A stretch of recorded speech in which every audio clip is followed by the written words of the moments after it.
for today there, Victor. My name is Trav. We've got Victor and we've got our special guest, Ashton, who I'm going to introduce in a quick second. But before I do, I just want to welcome all of you guys here to our latest episode of Web3 Matters. Titled today, Quantum Threat. Is your crypto safe? Let's find out here. So, first of all, Quantic, I want to check in with you. How are you doing, my friend? How's your day? How's your week? It's been nice, like a lot of work, a lot of things behind the scenes. Fortunately, I have a lot of agents working for me. I still do not get to the point in which I can put everything to deployment. I like that, but it's like you need to run extra security checks these days. And I don't know, man, I just don't feel very comfortable. I feel there is too many threats. And now we're talking about the quantum threat, which I would say perhaps is one of the most with like the biggest potential to cause like massive harm. So today we're talking about a very unique topic, very important, and I'm super happy that we have Ashton with us today. How are you doing, Ashton? Good, good. Thank you very much for having us, and it's fantastic meeting both of you guys. It's been a hectic week for me. I just got back from Consensus Miami last week, so a Oh, lot of wow. catch up, and I'm excited. It's Friday, and I get the chill opportunity to talk to you guys. Hey, that's what it's all about. That's kind of been our mantra. That's awesome that you say that because almost every single Friday, that's one of the things that Quantic and I touch on. It's been a crazy week, but it's Friday, and this is our time to just hang out, relax, have some terrifying conversation. It's all good. It's all good. Well, what a perfect segue here. Let me introduce everyone to Ashton. Ashton helps with BD or business, biz dev and PR for Neptune Privacy, and could not possibly think of a better guy to have here for this conversation on the quantum threat, on quantum computing, especially in terms of crypto. Real quick intro, and I'm going to definitely defer to you, Ashton, to give us more information on Neptune Privacy. But Neptune Privacy is a quantum safe layer one combining ZK Starks and proof of work. It's providing a private programmable ecosystem built for global scale that, based on all my research, has come up with some very clever solutions to protect crypto from the quantum threat here. So maybe let's just start off with, why don't you give us a quick kind of breakdown in your words of Neptune Privacy, and then let's jump right into, let's define this problem. What the heck is quantum computing? Why is it such a threat?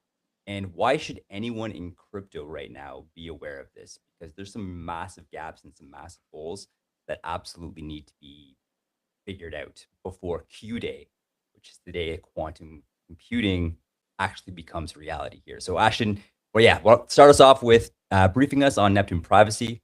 I'm sure we'll have some backs and forths, and then we'll get into the problem here. So, all yours. Yeah, sounds good, Trav. Thank you for the intro, and honestly, I think the overview of Neptune you gave kind of hit the nail on the head. So, Neptune is a semi-new layer one blockchain. It I think mainnet officially came out last fall of 2025. If you look at CoinGecko or one of these charts, the chart starts in December of 25. So we're just a few months in. Neptune Privacy is a private by default quantum proof layer one. So when we think of settlement, peer-to-peer payments, and then the programmability that we layer on top of that kind of digital payments rails or DeFi system we're all familiar with, it's not just quantum proof, right? We're not just building this to ensure that we survive that Q day that you mentioned, but that we survive it in a completely private way. Mhm. Not only from individual retail and persons in certain countries or jurisdictions, they've got a really big investment in their privacy, but so do institutions, and we've seen that from the likes of the Fed and their report and a handful of other sources. So yeah, Neptune is a UTXO based chain, so very similar to like Bitcoin or Caspa in that regard. It's also proof of work mineable currently through CPUs and GPUs. So again, has Oh, that in wow. common with Bitcoin. But the real standout is private by default. There is no history of your transaction on chain, and obviously quantum proof, which I'm sure we'll talk a lot about today. I want to get into the quantum thing as soon as possible, but I was like just curious, like when you say privacy by default, right? I don't think in blockchain we're used to that yet. Um, but I can imagine like if I send a transaction, what do I do? Like, do I check it on Explorer? How does that like experience feels for the user? Yeah, it's a good question. So yeah, privacy by default is rare in crypto. I mean, it's been tried before, but I think when we think of privacy, we think of two big chains, right? It's Zcash and Monero, and I think Zcash is a prime example of this, where private transactions, or in Zcash's case, shielded transactions, are opt-in. Users have to proactively decide they want to send one of these, and then use that shielded pool. In Neptune, every transaction is private. So to your point exactly, Q, of what do I see? You see the outputs, the UTXOs that come from transactions hitting your wallet and showing that you actually have ownership of that UTXO.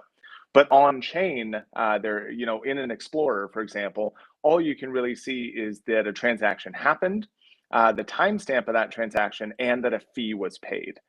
So there is a little bit of information. You can validate things that you may need to, but you can't link transactions together or wallets together. You can't say, hey, this transaction I see that happened at this time came from this wallet.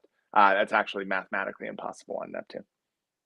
Right. So this is a mathematical construct behind all of these, guaranteeing that your transactions essentially are shielded, right? This is the way people refer to this. Track, back to you. I'm sure that you have great questions following up. Yeah, no, I this is one part of it I didn't focus as much on during my research just because quantum threat is such a real thing and there's so much intrigue surrounding that. There was one specific concept that I'm going to get into in a moment here that absolutely blew my mind that I'm really intrigued or interested in getting into here. But real quick here, in terms of the privacy layer, are you guys marketing mostly to like businesses, institutions, or is this something that you're marketing to retail audience as well? So I think with Neptune, Neptune Privacy is a community-run decentralized project. So I think a lot of times, at least recently in crypto, we've kind of viewed these projects as a company or a VC Mm. firm, and right, and that's kind of where we get into this conversation of, hey, what is your marketing department doing? What is their strategy? And I think we have to start by addressing the fact that there is none, right? There is none of that structure. It's just individuals who care about this problem coming together and trying to solve it. So I think really what we're focused on is building the infrastructure that can power anyone's ideals or their goals. I think most realistically, we'll see a retail kind of individual DeFi adoption first, especially as this programmability layer comes out on Neptune. But there's a huge use case for compliance and large institutions. I can't tell you whether it'll be Neptune Privacy as a network or not, but I think if we fast forward 20 years and we see, quantum computers very, very common, and institutions fully onboarded, and a lot of TradFi coming to blockchain, they're going to be using these type of privacy or shielded transactions, because a multi-million-dollar hedge fund does not just put their order on chain for everyone to see. Perfect. I love it. No, and I'm excited to dive back more into. Wow, I completely messed that sentence up here. I'm excited to jump back into specifically the work you guys are doing here. But before we get too far down that rabbit hole, I propose we pivot to the conversation of the problem itself. Quantic, Mhm. what are your thoughts, Ashen? You guys ready to jump in here? Yeah, I'm ready because I think at this point it has been established that the concerns around a quantum threat are legit, right? It's Mhm. not a fake thing. But there is a lot of like misinformation and things that are unclear about this particular subject. So perhaps, Trav, you want to shoot your question now, but on my end, I would like to, if we can try and clarify, what are some of the most let's say, popular fake news around this, and what are some of the very hard facts? Because I think that we need to distinguish that in order for us to have a productive conversation here and provide the most value to the people that are watching this today. Couldn't agree more. And I'm thinking maybe a good way to come about that is first, I feel like our audience has a pretty good sense, or I don't want to make any assumptions here, but the idea, the correlation between quantum computing and threat is pretty established.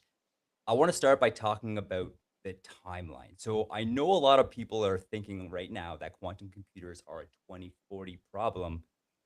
But from the research I've been doing, that may not necessarily be the case. I've heard stipulation that it may be as early as before the next U.S. election here. Um, yeah, maybe Ashton, can you shed some light on that and tell us a little bit about what's actually happening right now in the quantum computing field, and how should people start to kind of reorient their thinking around this? Yeah, absolutely. I think a lot of times we see these type of existential threats, just kind of in the social layer of humanity, feel like they're inevitably far off. It's something that our kids need to deal with, right? Not us. And um, may have been true at one time in history, but all the research from very well known institutions and individuals shows otherwise. I mean, Google released a 2026 paper that showed an order of magnitude reduction in the physical qubit requirements for breaking RSA 2048. And it wasn't just small, right? It's not like they went from 20 million to 15 million. They went from 20 million to 1 million qubits. So we're talking about a Wow. 20x um, efficiency increase in quantum attacking, right? So it's not theoretical. I mean, it's essentially just engineering progress. And I think this problem extends to other industries that we don't think about at first when we think of quantum computers, right? You think, Google and Microsoft and what's Nvidia doing, and they could create this tomorrow, but they need to cool the thing. They get so hot. I mean, but cryogenic infrastructure that actually cools these quantum computers is dropping significantly fast. I mean, IBM, Google, Psi Quantum is another company that does cryogenic stuff, and I mean, it's essentially Moore's law style trajectories on qubit count. So it's happening really, really fast. And I mean, you see this even from, like we said, individuals. Vitalik Buterin himself says he's quoted as saying the probability is at 20% of a actionable quantum threat by 2030. Um, I don't know about you guys. I'm getting old. It doesn't feel like it's 2026. 2030 No. used to feel like it's very far away, and it's right Yeah. around the corner. And I don't like that kind of 1 in 5 chance of in the next few years of this problem. So I think the mental model people have should not be if, but when, and it feels Right. like the deadline's coming fast. Then this is the thing that I wanted to point out, Ashton, which is these people are trying their best when it comes to prediction, but bottom line, the reality of things is like it can be even much more concerning considering that we are on an exponential scale of growth with artificial intelligence, meaning that from one day to another, 1 week to another, we might have a massive breakthrough that pushes this boundary, this timeline to essentially just a couple weeks or who knows, right? It can be as crazy as that. Like you cannot discard that possibility at all during these days. So in the case of the project that you're working on, you guys thought about this problem, I guess, like long time ago, right? So then my question would be, the thought process behind arriving what should be like the main solution before we even dive into the specific solution of how to make something quantum resistant in terms of potential attacks to cryptography. The process behind it would be nice to know. Yeah, it's a really good question. And real quick, I want to address the other thing you said because I really like the way you're talking about this potential acceleration of the timeline.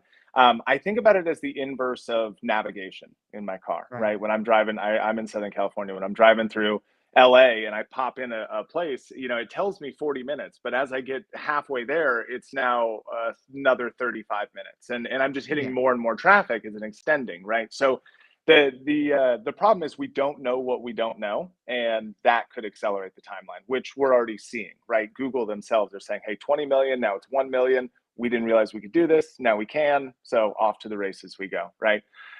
In terms of your question about like what do you think about, I think it's cryptography at its core, right? It's basically just math. We say, hey, we know what quantum computers will be available to do or what they will potentially be capable of doing, and we know ways that we can circumvent that or prevent that now, right? We'll get into it more, I'm sure, in later in the interview. But one of the big things that's used now is ring signatures and elliptic curves, and this is proliferate throughout all of crypto. I mean, even in privacy networks like Monero, and these things break so quickly with Shor's algorithm and quantum computers. I mean, it's the brute force ability of it is just negligible. We're talking about like polynomial time on breaking these things. It's very small. Perfect. And just to kind of share some insight into that for our audience, um, essentially what the elliptical curve based model that is basically something that what is it helps create and generate the private keys for crypto wallets. And Shor's algorithm is an algorithm that actually solves these basically discovers what somebody's private key is. With traditional computing power, that will take like magnitudes of years, hundreds of thousands of years to actually be able to do. With quantum computing, it can take as little as minutes, I believe Yeah. the I, thing I think was. more realistically, we'll see small hour timeframes, but yeah, it's negligible time difference. Anything less than a day, and quantum becomes very attractive. Quantum attacks become very attractive. But yeah, I think your analogy is perfect. An elliptic curve is just a curve on a graph, and your public keys on one side, your private keys on the other. You don't want anyone to know the private, but Shor's algorithm takes the public and goes, "Hey, I can figure out your private." Exactly. 100%. And I know Monero is elliptic curve based. Zcash is elliptic curve vulnerable. And then, yeah, I know, is it Bitcoin, Ethereum? Is Solana vulnerable to elliptical curve Yeah, attacks? absolutely. Yeah. All of these basically use ECDSA. Bitcoin uses it. Yeah. Solana's ED25519. But yeah, it's all the same thing. It's all elliptic curve based address signing. Gotcha. Okay. So I'm Okay, glad. Go ahead. go ahead, Trav. Go ahead. Then I can I was about to change topics here. So yeah, why don't you get your thought out and then, or get your question out, and then I'll take it from there. Yeah, because I was thinking, okay, it has been clearly established if you're paying attention to the stream, there's a real threat. More or less, we kind of understand how it could work. Then the next question would be, how do you think, Ashton, the rest of the industry can protect themselves? Like, what would be, it would be like an upgrade to Bitcoin and something that people on the EVM side also have to do. How do you envision this from your particular position, right? You're working on an ecosystem that is already prepared for this. You already have studied the problem and whatnot. So I would be curious to know your thoughts on that direction. I'm just going to put up my hand here for 2 seconds and interject. This is, I want to spend a ton of time on this, but before we do, and I apologize for hijacking the conversation here, there's one other part about the problem that I was hoping we could define Sure. before jumping Oh, yeah. to kind of the solution, and that's the idea of harvest now, decrypt later. And this is one of the things that really just blew my mind and kind of scared me, to be real. So maybe Ashton, are you familiar with this? Can you give us a bit of your interpretation of it? And then I think from there, once we have can talk that about it. figured out as well, then yeah, the solution is good. We're gonna have to talk about that immediately because we may elicit some panic in our audience here. Yeah, it's a scary thought for sure, and I totally agree with you. So I think it may have originated from a Fed paper, the Federal Reserve, or at least they talked about it. My mental thing is always handle, HNDL. But yeah, harvest now, decrypt later. It's the idea that we know quantum computers are coming, and we know that advancements in algorithm breaking strategies are coming. So why not just grab all the encrypted data now, store it, because storage is cheap, and then you can decrypt it later when you figure out how to.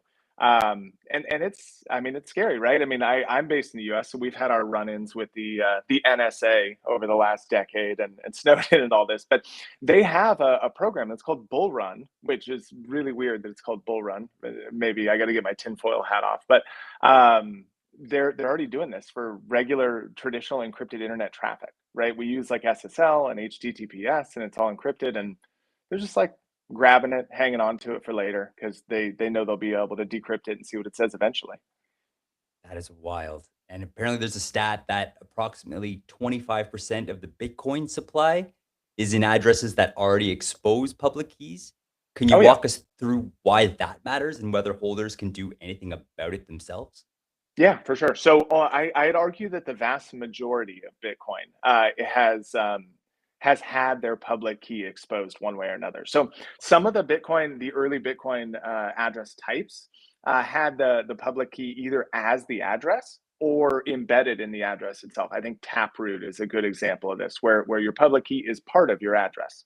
There are newer address types that only expose that public key when you transact. So if you've sent from that wallet, then your public key is exposed on chain as well. If you haven't, then maybe you're okay. But the whole problem with this is that it's elliptic curve based. It's ECDSA, public-private key relationship. So if the public key is anywhere on chain, meaning part of your address itself, or you've spent from an address that exposes it on transactions, it's just data sitting there on chain waiting for the quantum computer to come pick it up and map it to a private key and spend. And the real I think kind of exciting headline topic of this is Satoshi's Bitcoin, right? What he locked away, what we all believe will never be touched because it was Satoshi's, is in one of these addresses, and it's in one of the easiest ones. I believe it's the one where the public key is the address itself. Oh my goodness. Wild. Yeah, I'm not even gonna start to speculate on what that would do to the market and crypto itself here, Oh, but it's crazy. it's kind of scary how much of a prevalent of a target that is here. Actually, okay, one more question that just popped into mind. Who are the big players right now that we should be aware of who are actually part of the quantum computing race? I know the US is a big part of it, but I'm not sure if there's any specific big players that are doing that. I imagine the government's got their hand in that. But in terms of that, and then maybe other countries as well that we should be aware of. It's a really good question. I don't feel like I'm as educated on the geopolitical topic here as I should be. I can tell you that from like a US tech market perspective, I have a lot of knowledge there, and Google's extremely involved. IBM is involved. Microsoft has had numerous papers over the past couple of years how they've been increasing qubits or running kind of early stage quantum computers that aren't powerful enough to do what we're talking about, but are the precursor to that, right? Their R&D phase. I can only imagine that your China, your India, your Russia is working on this stuff too, but I don't have any knowledge of it. Gotcha. So maybe I'll do a quick deep dive into that. And while I do that, Quantic, if you want to get back to your question, maybe refresh our audience of what you were asking, or if you had any feedback on what we just covered, and then let's go into the solution here. Yeah, I think we can take a step back and then a step forward, which would I be love it. first asking Ashton to summarize what is really the quantum threat about for crypto, like the problems, and then how do you particularly envision these solutions, but not only for you guys, but like for the entire industry. Yeah, I'm happy to do it. So the problem itself, I think, is twofold. One, it's the security of your money itself. So if a quantum computer comes out that is powerful enough to essentially break elliptic curves and identify your private key, and this is across most networks, so it doesn't matter if it's Bitcoin or Ethereum or whatever, they can steal your money essentially, right? So it's a giant carrot that is hanging. It's juicy and it's inviting people to come try and take it. I Just a think for a pin rand. Sorry, go ahead. just a quick pin on that, because when you say that, what I can imagine is that this could be done by only like super mega labs with powerful compute power or whatever. Is that correct or not? How many times have you heard of those big, large companies getting hacked and having a class action lawsuit? T-Mobile, AT&T, IBM, Facebook. Yeah, It doesn't matter that's if a they good only point. have it because someone can get it. Great point. And I really don't trust them to have it either, personally, but that's just me. No, but that's a great point. Okay, so this is not restricted to a few. Yeah, exactly. It's as soon as it's available. It reminds me of like a scientific study they did on monkeys one time, where there were two different continents, and they taught one group of monkeys to wash their fruit, and then this other on a completely disconnected continent started washing theirs too. It's this kind of collective consciousness that I think humanity may have, or whatever, all beings on Earth. But regardless, I think once one company does this, or once that seal breaks, it's going to become common and a lot easier and cheaper to acquire. So the problem just magnifies. Okay, okay, so Can you that would remind me? I be apologize. What was the second half of your question? Yeah, the first half. I'm sorry, I just interrupt you, which was like the problem, right? To explain that so that everybody can understand it from first principles, and then what would be the potential solution, but for the entire industry, right? Like what Bitcoiners, because Yeah. as you have clarified, and I think this is great. I really appreciate you did that. This is a problem for everyone. It doesn't matter if you own Bitcoin or Ethereum or Solana. Yeah, 100%. So yeah, I wanted to add one more piece to the problem part, but I'll get to the second as well. So we talked about really like stealing your money is the quantum problem, right? Getting access to your private key and breaking the whole sovereignty and self custody we have. But secondarily to that, privacy is another, right? So if you are currently opting into shielded Zcash transactions, or you're using Monero, or you're doing X, Y, and Z thing to protect your privacy, it's not only private keys that get broken.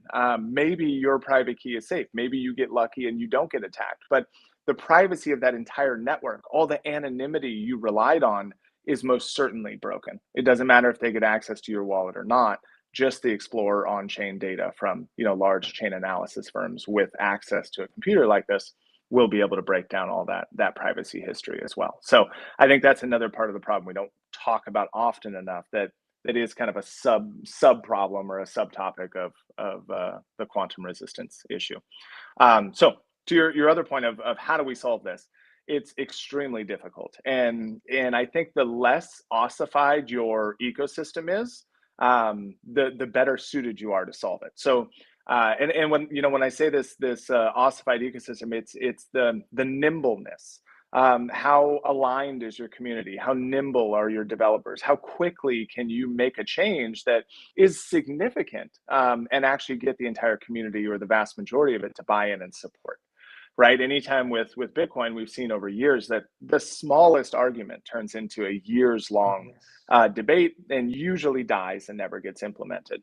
And this is because all the miners have to agree, right? They have to support the hard fork, start running the new node version, all that stuff. So if we take the two big networks, Ethereum and Bitcoin, they're both already trying to solve this. They're already in that process of trying to get this proposal adopted and pushed forward. In Bitcoin, it's called BIP 360, BIP 360. But it's in Ethereum, it's EIP, I think 7932. But regardless, they're both future funds. They both essentially, if we look at BIP 360 exactly, it's a draft proposal. So there's no Bitcoin Core implementation. I don't think implementation is actually being worked on. It's just being discussed theoretically or at a governance level for the chain. And it will only protect future outputs of transactions. Because Bitcoin's UTXO based, basically you don't really have this account model. You just have inputs and outputs on every transaction. And the future outputs, if BIP 360 are implemented, will be quantum safe and protected. But they do nothing for the existing Bitcoin that's in vulnerable addresses and available on chain. And when you kind of add in the social layer of saying, hey, Satoshi gave up, XYZ, all this Bitcoin, and he doesn't have the keys anymore, no one can move it. That's a vulnerability. That's a risk. We need someone to move it to one of these new, quantum safe wallets. And you get stuck between a rock and a hard place, because if someone has that key and Satoshi really exists and he can move that Bitcoin, then oh shit, we've been lied to for all these years and we don't trust anything anymore. If he can't, a massive percentage of Bitcoin is vulnerable and at risk to being sold and dumped on the market by some, quantum bad actor.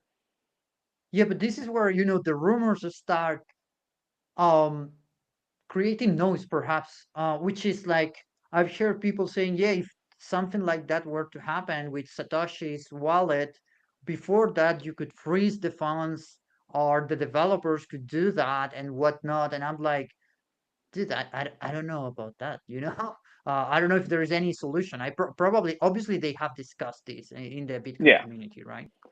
Yeah, absolutely. And there's a lot of different perspectives on it. And there is potential solutions because miners are there. There is no dev team. There's no, Bitcoin Core can't really do anything about it.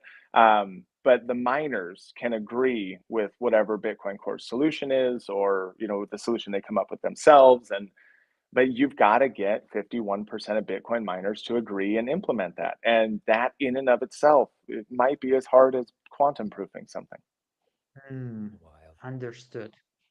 So Yeah, maybe it this is is a so the quantum problem is a people problem also, at least for Bitcoin. Go ahead, Trav. Yeah. There's always people problems. We can't get away from oh yeah, those. that's inevitable. Perfect. I just wanted to take a moment, and actually, this is probably a good time to talk about the key players in the race for quantum computing. Thank you, Claude. Shout out to Claude for helping me find this information here. So the global leaders right now are U.S. and China, essentially. U.S. is uh, leading in hardware and NIST standards, while China has already spent or allocated $15.3 billion over 5 years and currently leads in quantum comms and QKD. We have serious challengers of UK, Germany, France, and Canada. Hey, Canada represent. And they've the highest amount of funds allocated is UK with 4.5 billion. And then strategic players are Australia, India, Japan, South Korea, Netherlands, plus 10 others. But by far, US and China are the key players here. And then it sounds like beyond crypto, there's a threat, like kind of this race and the implications of this race, this geopolitical race, rather, kind of some of the carrots dangling at the end of that, besides crypto, is first mover can decrypt rivals intel, military, financial comms. Quantum plus existing surveillance state equals qualitatively new civil liberties threat. And whoever leads sets global standards and supply chains as well here. So pretty significant implications on whoever gets to this Q day first.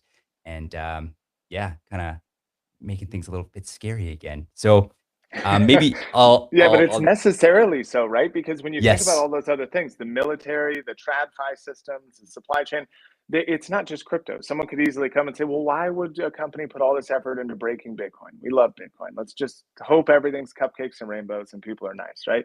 yeah, They want to break the military system for purposes of war and geopolitical conflicts. And they just get 25% of the Bitcoin supply as icing on the cake.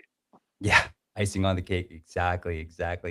And especially in a time when I'm going to stop the conversation after this part here, but when we're already on the cusp of potentially World War III, this is something that's like legitimately being spoken about and speculated on. Um, Definitely, it's a concern. So all the Yeah. more reason to be appreciative and grateful for projects like Neptune Privacy here. So I know Quantic, that was kind of the first part of the conversation, kind of taking that step back. Now, shall we take a step forward and actually get into Neptune Privacy here? Yeah, I think it's a good moment to talk about that now that we have an understanding of what is like the problem really and what could be like high level solution of this. Perfect. So let's jump right in. So Neptune Cash was published in 2021, well before quantum was a mainstream crypto conversation. And so, can you tell us, Ashton, what did Alan and the original team see that the rest of the industry missed in terms of the quantum computing, quantum threat? Yeah, absolutely. And just to start off and be clear for the audience, Alan and Thorkill are the two PhD researchers behind the original white paper that powers Neptune Privacy. But they started a project called Neptune Cash that implemented a lot of their goals. And Neptune Privacy is a fork of that essentially combines their deep academic and rigorous research they did with kind of crypto standards, right? Strong tokenomics, strong emission schedules, things like this that will drive adoption rather than just the cryptography itself. So Neptune Privacy is what we call a gentleman's fork of Neptune Cash. There's still a lot of collaboration, a lot of conversation between those Neptune Cash guys, and obviously anyone involved in Neptune Privacy is citing them and giving them their due diligence or due recognition on the work they've done. So yeah, Alan and Thorkill are the original founders of Neptune Cash, and they are PhD cryptographers, right? They're not crypto entrepreneurs that like learned cryptography. These are academic, mathematicians at the end of the day. So Alan's previous work on Starks and like post-quantum signatures and zero knowledge proofs all led him to publishing the original Neptune Cash white paper in 2021. So I think what they saw was an entire blockchain industry that was building privacy as like an afterthought, instead of, you know, baked in from the core. And this applies to the quantum thread as well. I think a lot of times in Neptune related conversations, privacy and quantum go hand in hand. They are the same problem from much of our perspectives.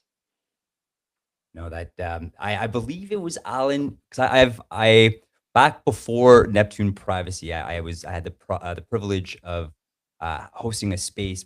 I believe it was Alan, one of Oh, the cool. core team members of Neptune Cash when it was a thing, and we went deep into ZK Starks, ZK Snarks, and all that stuff. It was a fascinating conversation. We could have kept that space going on for hours here, but in saying that.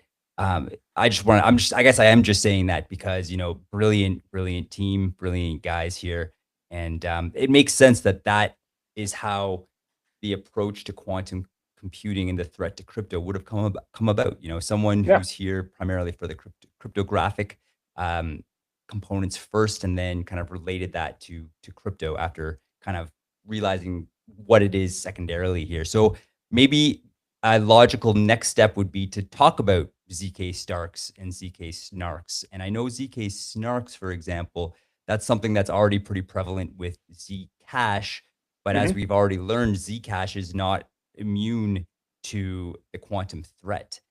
From what I understand, and correct me if I'm wrong, the ZK Starks, that differentiation there is what is a huge part of that solution. So this is for me, this wrapping my brain around this, I remember took me some time. So do you have like a simple kind of explainable way to understand what ZK Starks are and you know the and quantum resist or and how they're quantum resistant and how the snarks are not? Yeah, yeah, absolutely. And it is like complex, and it took me a little while to wrap my brain around it as well. So the ZK Starks and ZK Snarks, the ZK part just means zero knowledge, right? This is super simple in theory, not in implementation. But all it means is I'm proving something without telling you the information that proves it. I have $20 in my wallet, but you can't look in my wallet. I'm just proving to you that it's there.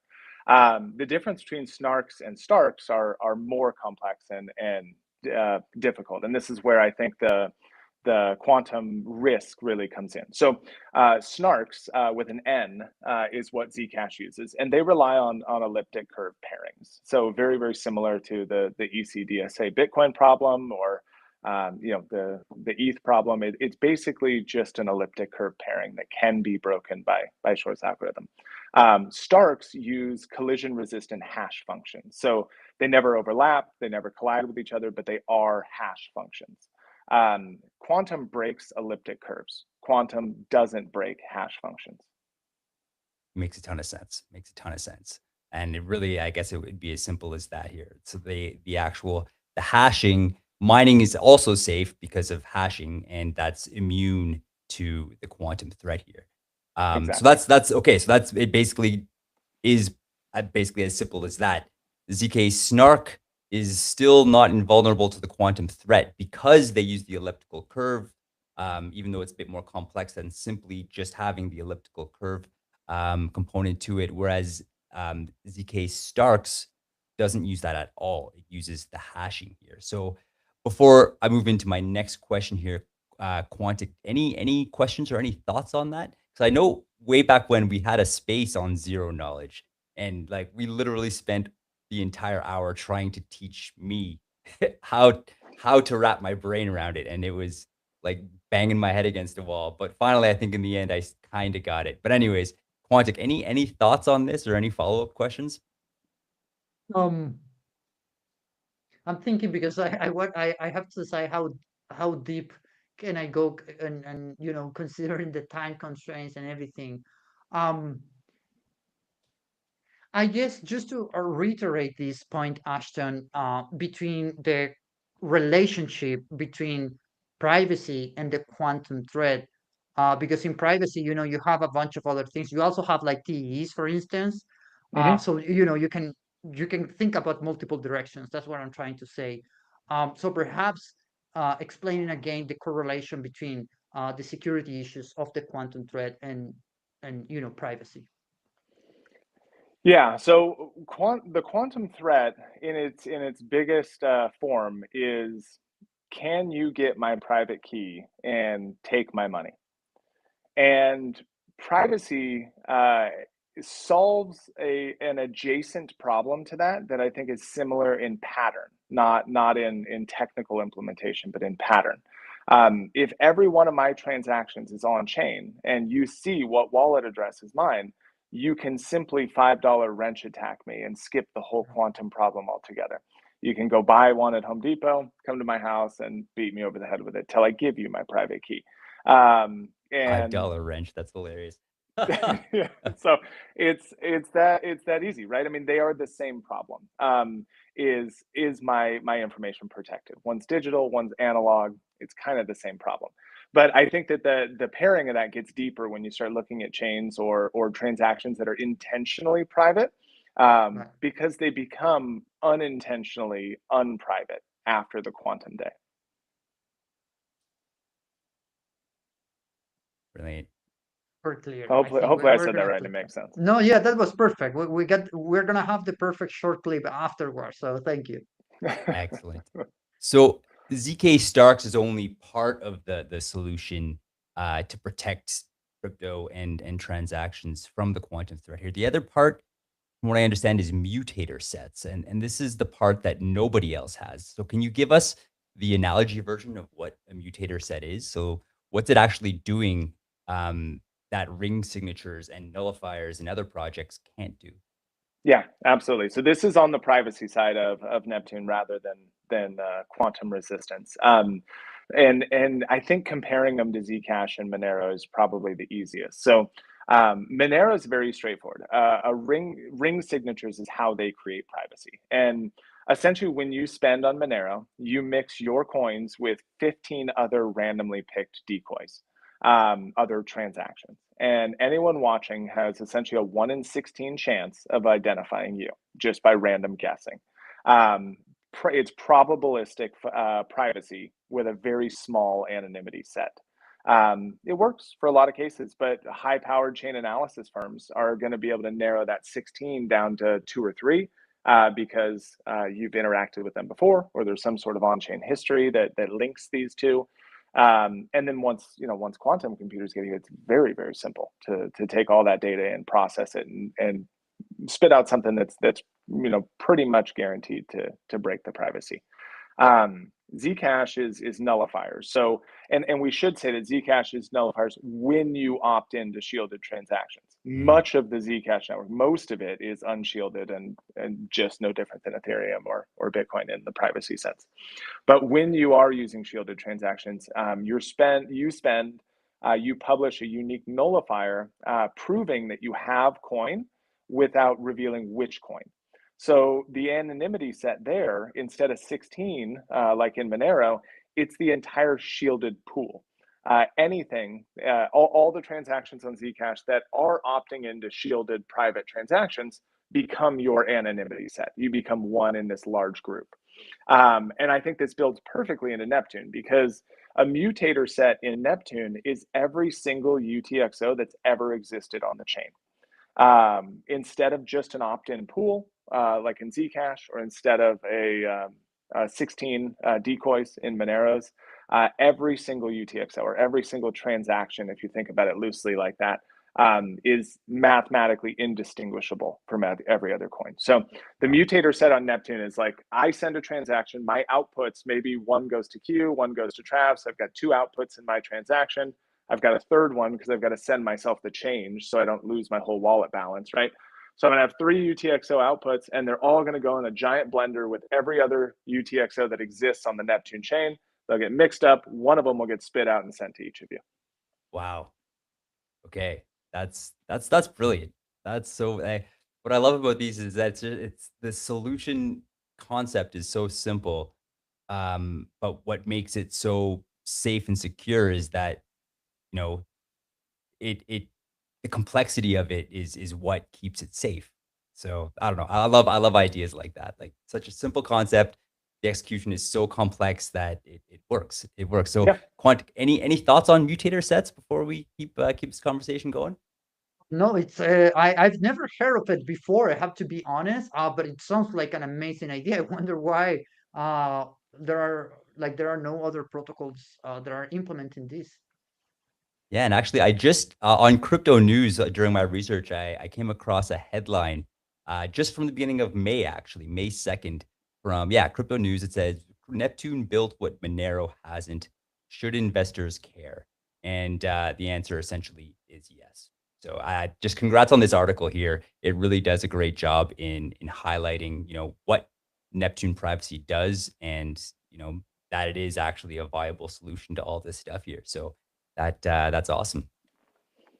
Yeah, it's exciting what this team has accomplished. I mean, it is like you said, the mutator said it's one of those things where you're like obvious, duh, right? Let's just mix them Mhm. all together, the whole chain. But it becomes really, really difficult because the mechanical innovation of how that all works is essentially like an append only commitment list. So every coin ever created, but you can't delete them, you can't remove them. It's a append only.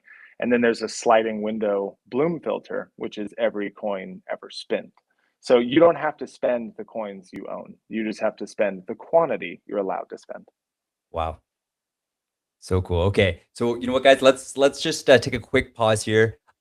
We have about 8 minutes left. I know Quantic, you have a hard out at the top of the hour here.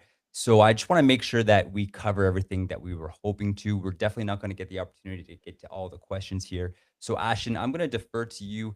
Are there any other big components of Neptune privacy that you do want to cover before kind of getting to the overall implications?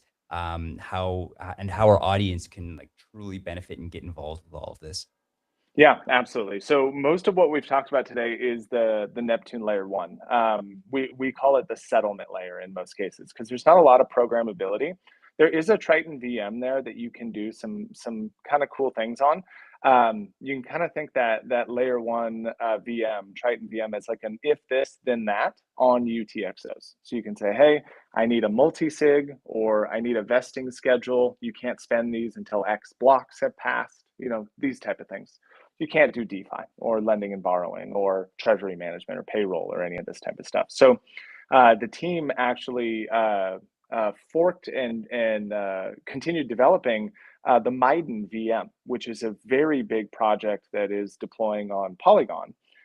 They are like backed by Andreessen Horowitz and a number of big VCs, but obviously their code is open source and usable by others, like a lot of crypto. So the team went through and essentially, instead of having a quantum resistant private programmability layer that is Maiden settle on a transparent EVM, they converted it to use recursive Starks to settle on Neptune. So we have a test net out right now that is this programmability layer. It's called Leviathan as the name Mm. of that L2. And it brings full DeFi programmability to Neptune Wow. that is near identical to what you can do on EVM or Solana. And it is both quantum resistant and completely private from day one. So again, not bolt-on features where we've got to solve for it afterwards, or we think, hey, this is important now. We've got to make some of our transactions private or some quantum resistant.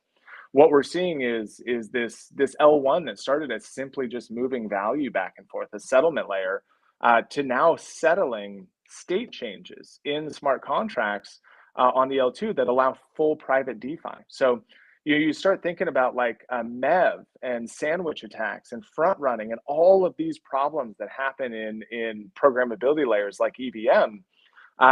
They're impossible because there's no mempool to target. There's nothing to look at. It's all private by default. So you can have market makers running completely private, closed limit order book dexes. Wow. You could have private payroll that powers agents that are running to AI agents running to complete your business and paying them as such, right?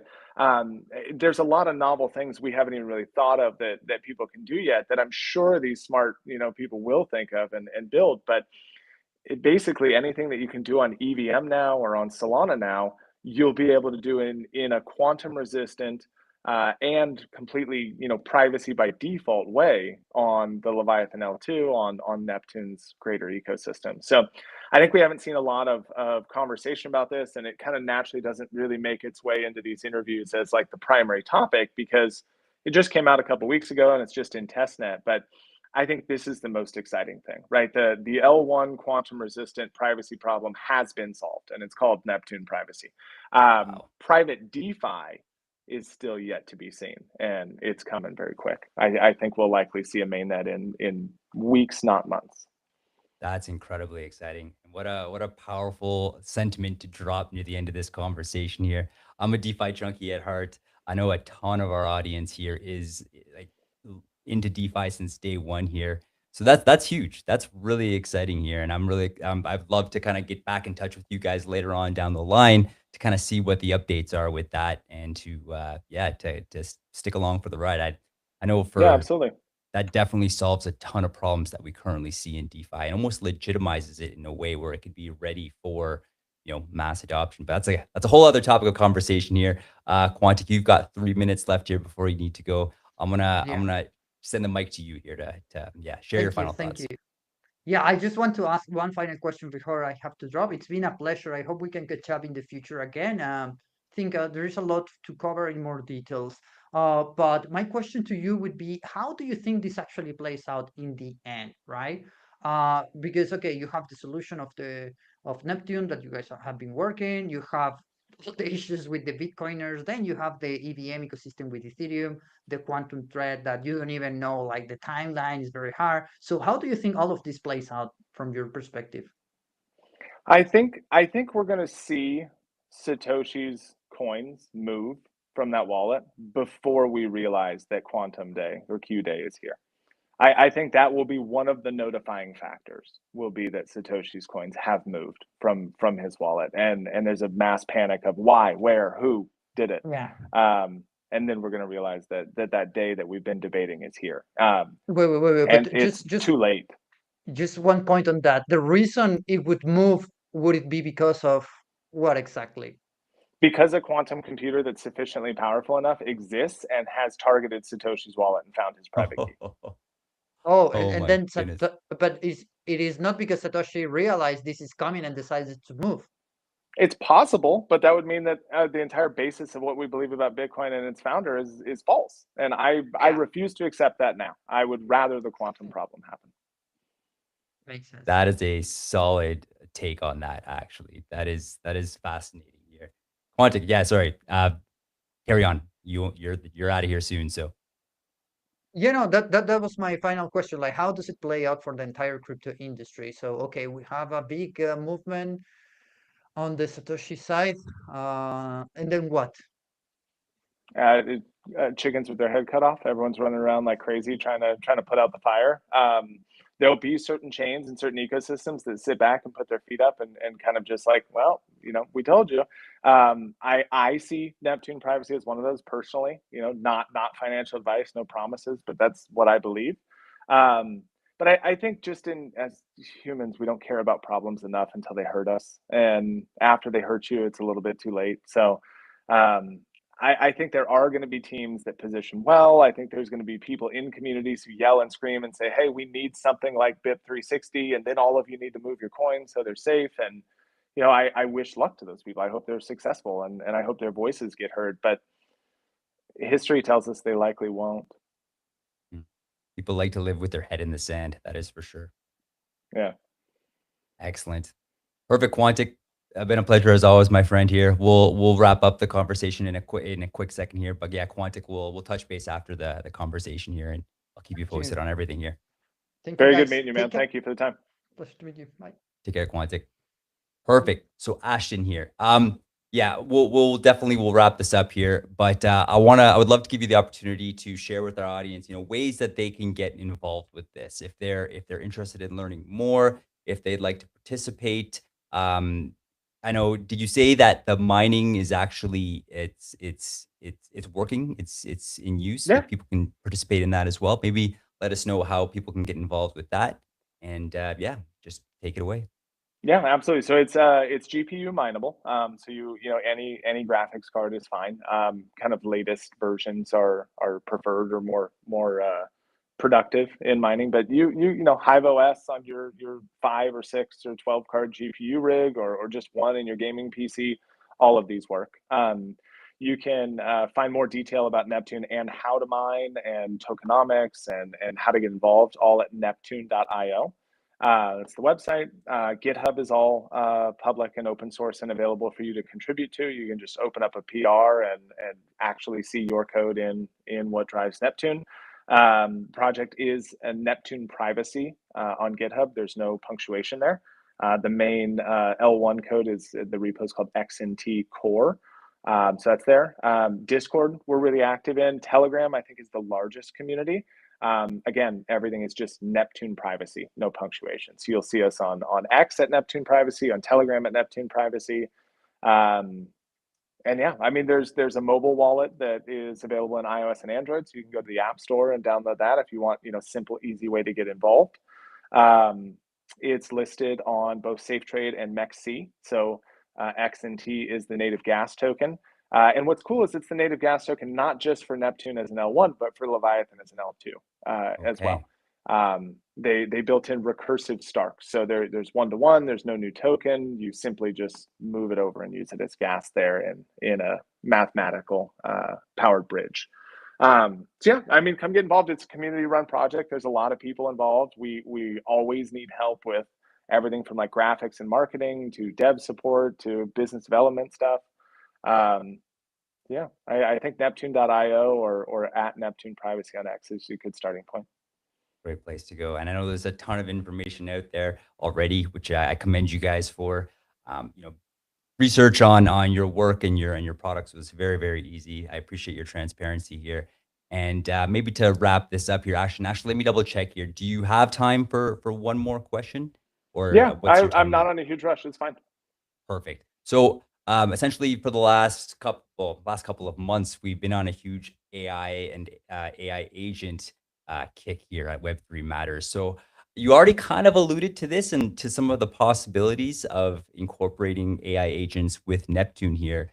But do you Mhm. guys actually have an official stance on AI agents interacting with Neptune? And is that something you actively want, or something you're actively cautious about? And then, if that is something that you want, how do you kind of envision that moving forward? Yeah, so I think it's about SDKs and infrastructure and easy access because as people, we have a really strong bias in what we use. Like, oh, I've been using XRP for all these years. I'm just going to keep using it.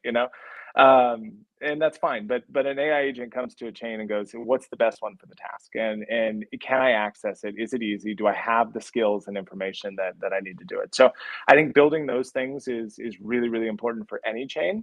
I personally believe, and I know I help out one other project in the Caspi ecosystem that believes this as well, that the next billion users are agents, not humans on chain. So I think you have to build to include them and understand this is the way the world's going, whether you like it or not, whether you want them on your chain or not, they're going to be. So make it easy and safe for them to do it. And that's the approach that the Neptune team has taken. There's already a really strong coverage on like WASM and TypeScript and Python SDKs. All the core uh, code for Neptune. Sorry for the Yeah, thought yeah, delay there. it's all good. The Neptune code is Rust based, and agents, specifically LLMs, are really good with Rust, reliable with understanding it because of I think the strict compilation rules. So yeah, I think generally we're open to it. We expect it to happen whether we want it or not, and we just got to build it so that it's easy and frictionless for the agents to get on board. Perfect. I mean, great answer. Just accept the inevitability and then lean into it. That it makes a ton of sense here. And especially with what you were saying before about having that intrinsic privacy and that quantum security component baked right into it, I can see a lot of agent users finding that very, very appealing here, especially if the process of actually dialing in and participating on Neptune is going to be seamless. So it makes a ton of sense. Yeah, I think Yeah, we'll see a lot of users that guide their agents and say, "Hey, this product needs to be private, or this work the stream of work needs to be private. So use Neptune for this, and use Ethereum for that, or something." Brilliant. Perfect. Ashton, yeah, we're going to wrap it up now here. So I'm going to give the floor to you one final time here. Any final thoughts, calls to action, anything you'd like to share with our community before we wrap it up today? Yeah, absolutely. So I think a good kind of thought process to have, or a little token to keep with you, is we talked about the $5 rent attack that exists now. Privacy is security, whether you want to admit it or not, and it is sovereignty. And the only thing that really can break that security and sovereignty is quantum computers and the quantum threat that's coming. So if you really want hard money that is protected in this kind of doomsday scenario that we've been discussing, you need to use a network or an environment or a company, whatever it is that is both private inherently by default and even from them, right? And is quantum safe as well. So if you want to learn more about it, come get involved. Neptune.io or at Neptune Privacy on X. There's plenty to do, and it's all decentralized and community run.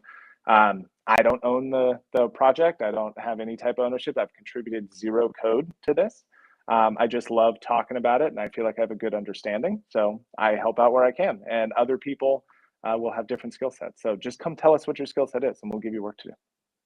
I love it. I love it. Excellent. Well, hey, Ashton, thank you so much for taking the time to join us today.